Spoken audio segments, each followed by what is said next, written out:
Hello viewers, welcome to our study channel career point. এই ছোট্ট ভিডিওর মাধ্যমে সপ্তম শ্রেণীর পঞ্চম অধ্যায় নদী সমস্ত কোশ্চেন আলোচনা করা হবে। ঠিক আছে, তাহলে দেখে নেওয়া যাক কি কি কোশ্চেন আছে। নদীর প্রথম কোশ্চেন, ভারতের প্রধান নদী গঙ্গা। পৃথিবীর দীর্ঘতম নদী নীল নদ। পশ্চিমবঙ্গের দুঃখের নদী দামোদরকে বলা হয়। কোনো নদী যখন অন্য নদীতে মেশে তাকে ওই নদীর শাখা নদী বলে। নদীর উচ্চ প্রবাহে গঠিত একটি ভূমিরূপ হল গিরিখাত। নদীপথের ঢাল বাড়লে নদীর শক্তি বাড়ে। জলপ্রপাত নদীর কোন কার্যের ফলে সৃষ্টি? ক্ষয় কার্য।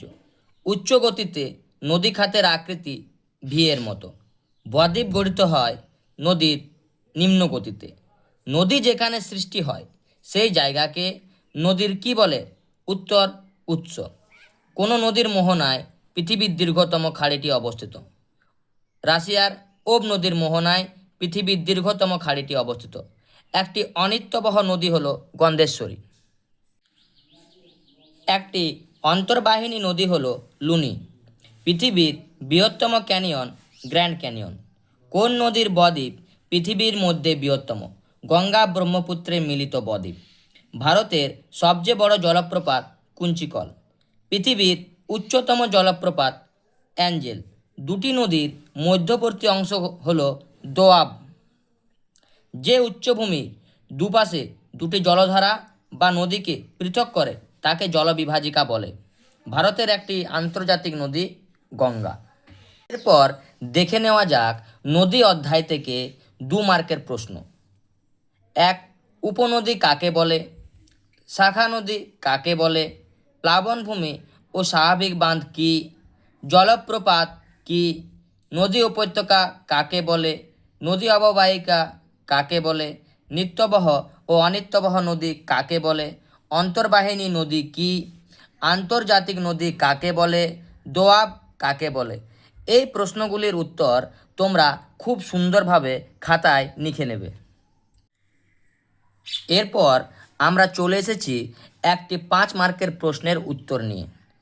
আমাদের জীবনে নদীর প্রভাব আলোচনা করো। এই প্রশ্নটি অনেক স্কুলেই সেকেন্ড ইউনিট টেস্টে আসতে চলেছে। তাহলে উত্তরটি দেখে নেওয়া যাক। ভূমিকা, জনজীবনে নদীর প্রভাব অপরিসীম। নদী যে কোনো সভ্যতা সৃষ্টিতে অগ্রণী ভূমিকা পালন করে থাকে। যেমন নীল নদের তীরে মিশরীয় সভ্যতা এবং সিন্ধু নদীর তীরে সিন্ধু সভ্যতা। বসতি গঠন, নদীর সঞ্চয় কার্যের ফলে গঠিত বদ্বীপ বা সমভূমি অঞ্চলে পৃথিবীর অধিকাংশ মানুষের বসতি স্থাপিত হয়েছে এবং নদীর তীরবর্তী অঞ্চলে বিখ্যাত শহর গড়ে উঠেছে। পরবর্তী পয়েন্ট, জলের যোগান। পানীয় জল থেকে কৃষিকাজ বা শিল্পের প্রয়োজনীয় জল সরবরাহ সবই নদীর দ্বারা হয়ে থাকে। তাই নদীর তীরবর্তী অঞ্চলগুলি কৃষি ও শিল্পে উন্নত ও ঘনবসতি যুক্ত হয়। তার পরের পয়েন্ট, কৃষিকাজ। নদীর নবীন পলিমাটি সমৃদ্ধ প্লাবনভূমি কৃষিকাজের পক্ষে আদর্শ। যেমন ভারতের গাঙ্গেয় সমভূমি অঞ্চলে কৃষিকাজ উন্নতি লাভ করেছে। পরবর্তী পয়েন্ট, মৎস্য চাষ। নদীর মৎস্য শিকারকে কেন্দ্র করে নদীর মোহনায় সংলগ্ন অঞ্চলের মানুষ মৎস্য শিকার ও মৎস্য চাষ করে জীবিকা নির্বাহ করে থাকে। 5 নম্বর পয়েন্ট, বন্দর গঠন। নদীর মোহনায় প্রধান নদী বন্দর এবং অন্যান্য স্থানে স্থানীয় নদী বন্দর গড়ে উঠলে দেশের ব্যবসা বাণিজ্য উন্নতি লাভ করে। জলবিদ্যুৎ উৎপাদন, মূলত পার্বত্য ও মালভূমি অঞ্চলের খরস্রোতা নদীগুলি থেকে টারবাইন ঘুরিয়ে জলবিদ্যুৎ উৎপাদন করা যায়।